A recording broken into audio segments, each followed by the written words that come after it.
बड़ी खबर आपको बता रहे हैं लखनऊ से, जहां पर राज्यसभा चुनाव में सपा को क्रॉस वोटिंग का डर। सपा के तीसरे बीजेपी के 8वें प्रत्याशी के लिए फंसा पेच। राजा भैया की पार्टी भी बीजेपी के साथ, ये सूत्र के हवाले से खबर आपको बता रहे हैं। राज्यसभा चुनाव को लेकर राजा भैया ने खोले पत्ते, बीजेपी उम्मीदवार को वोट करने की बात कही। राजा भैया और ओपी राजभर की हुई मुलाकात। राजभर ने राजा से बीजेपी प्रत्याशी के लिए मांगा समर्थन। राजा भैया से ओपी राजभर ने की मुलाकात। एनडीए उम्मीदवार के समर्थन में करेंगे वोट, यह कहना है राजा भैया का। सपा अध्यक्ष नरेश उत्तम ने जेडीएल प्रमुख से की थी मुलाकात। अगले ही दिन यूपी बीजेपी के अध्यक्ष ने की राजा भैया से मुलाकात।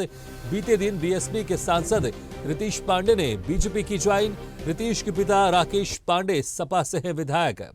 सपा के 4 विधायक क्रॉस वोटिंग कर सकते हैं। राकेश ने क्रॉस वोटिंग की तो सपा का बिगड़ेगा गणित। सपा को तीसरे प्रत्याशी के लिए 3 और वोट चाहिए। बीजेपी को संजय सेठ के लिए 8 मत की जरूरत होगी। बिना क्रॉस वोटिंग के संजय सेठ का जीतना मुश्किल है। सपा अपने तीसरे और बीजेपी 8वें उम्मीदवार को जीत दिलाने के लिए एड़ी चोटी का यहां पर जोर लगा रही है। दोनों ही दलों की नजर जनसत्ता दल लोकतांत्रिक जेडीएल पर टिकी हुई है। इस खबर पर और ज्यादा जानकारी के लिए बात है ब्यूरो हेड वंदना रावत से। वंदना जी, जिस तरह से यहां पर अब सामने आ रहा है कि राज्यसभा चुनाव को लेकर, क्योंकि दोनों तरफ से यहां पर पेच फंसा हुआ है, बीजेपी को 8 सीट, यहां पर 8 और यहां पर चाहिए विधायक जिताने के लिए, और कहीं ना कहीं सपा को भी 1 या 2 सीटों की दरकार है। कुछ लोग वहां पर नाराज भी दिखाई दे रहे हैं। तो ये जो अब गणित यहां पर सामने आ रही है, इससे बीजेपी के पास कितनी मजबूत ये 8वीं सीट होती जा रही है और कितना मुश्किल हो रहा है सपा के लिए? देखिए, बात की जाए राज्यसभा सीटों की तो उत्तर प्रदेश की राज्यसभा 10 सीटें हैं, ठीक है। इसमें 9 सीटें जो है वो 10 सीटें हैं, जिसमें से 9 सीटों की स्थिति जो है वो एकदम क्लियर है, क्योंकि 7 सीटें जो है वो बीजेपी के पास है और जो दो सीटें हैं वो सपा के पास है। अब बचता ही 1 सीट, जो 10वीं सीट है, इसको लेकर पेच फंसा हुआ है, सस्पेंस कायम है, क्योंकि समाजवादी पार्टी जो है वो यूपीए गठबंधन को लेकर और बीजेपी एनडीए गठबंधन पक्ष विपक्ष दोनों ये सीट पर काबिज होना चाहता है, क्योंकि बीजेपी की अगर बात की जाए तो 8वीं सीट के लिए संजय सेठ को उम्मीदवार बना दिया है।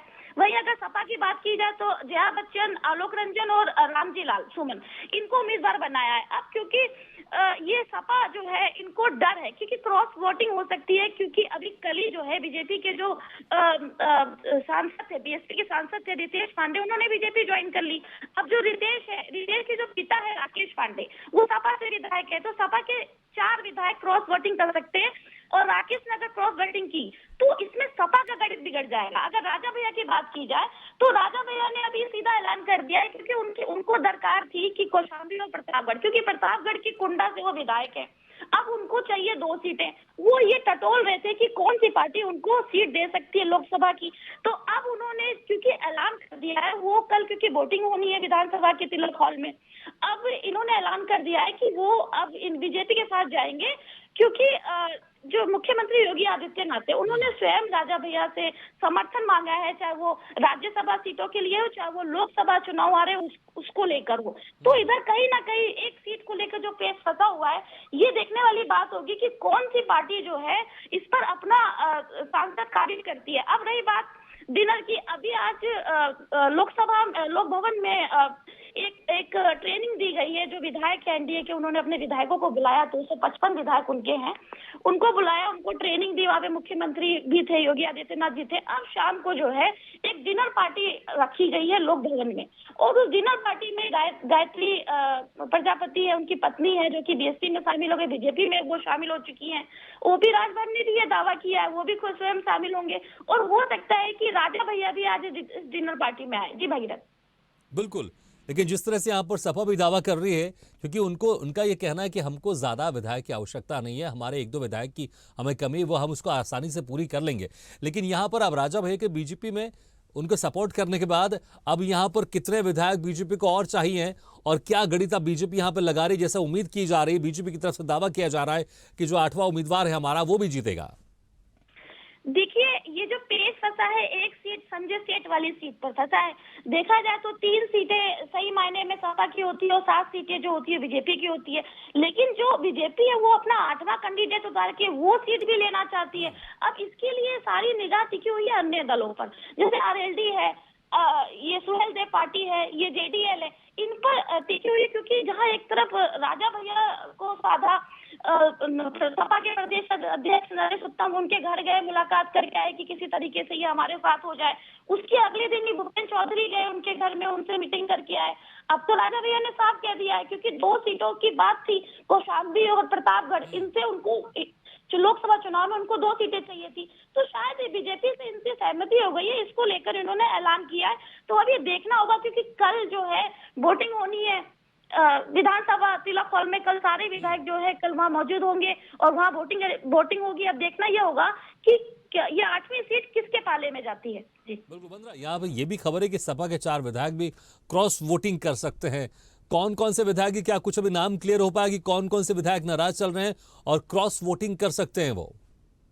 देखिए भगीरथ, अभी तो ये क्लियर नहीं, क्योंकि अगर सपा की बात की जाए तो 111 उनके विधायक है, जिसमें से कल बीएसपी के जो सांसद थे रितेश पांडे, उन्होंने बीजेपी ज्वाइन कर ली। अब जो उनके पिताजी है रितेश, क्योंकि वो कंफर्म है, क्योंकि जब अगर बेटा बीजेपी में चला गया है तो पिता अपने बेटे के एंटी कैसे जा सकता है। तो राकेश पांडे का ये एकदम क्लियर है, क्योंकि सपा को डर है कि ये जो विधायक है ये क्रॉस वोटिंग कर सकता है, तो राकेश पांडे कंफर्म है। बाकी अभी देखने वाली बात होगी कि कल कौन कितने विधायक क्रॉस वोटिंग करते हैं। बिल्कुल बंद्रा, बहुत बहुत शुक्रिया इस तमाम जानकारी के लिए। तो राजा भैया के समर्थन देने के बाद यहाँ पर बीजेपी थोड़ी सी और मजबूत हो गई, लेकिन अभी भी कुछ और विधायक चाहिए उनको अपना 8वां उम्मीदवार जिताने के लिए। लेकिन देखना होगा कि यहाँ पर, क्योंकि दोनों ही पार्टी अपनी अपनी रणनीति बना रहे हैं, अपने अपने जो सपा तीसरे उम्मीदवार को जिताने के लिए और बीजेपी अपने 8वें उम्मीदवार को जिताने के लिए। ऐसे ही वीडियो के लिए लाइक करें, शेयर करें, फॉलो करें और YouTube पर जाकर सब्सक्राइब करें और बेल आइकन को दबाना ना भूलें। और ताजा तरीन अपडेट के लिए स्वदेशलाइव.com पर जरूर जाएं।